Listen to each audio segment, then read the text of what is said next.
Hello students, I'm going to give you a brief overview of your first concept unit, power, polynomial, and rational functions. So let's talk about the essential questions. When given a graph, can I determine what function it is?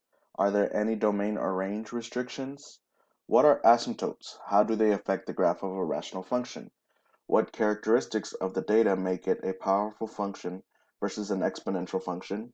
And can you make a conjecture that correlates the relationship between a graph of function and the zeros of the function?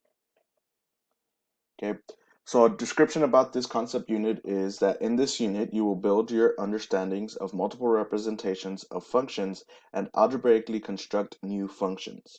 You will analyze and use power, polynomial, and rational functions to model real-world problems.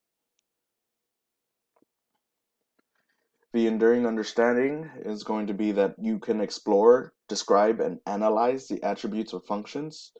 You're going to be able to make connections between multiple representations of functions and algebraically construct new functions. You'll be able to analyze and use functions to model real-world problems. And then you will be able to evaluate expressions, describe patterns, formulate modules, formulate models, and solve equations and inequalities using properties, procedures, and algorithms. There is some focus areas that you will be using to help you along with this concept unit. There are going to be composition of functions and inverses, power and polynomial functions, rational functions, and limits. These are going to be your power focus areas. And there are some additional focus areas that you also may be able to use.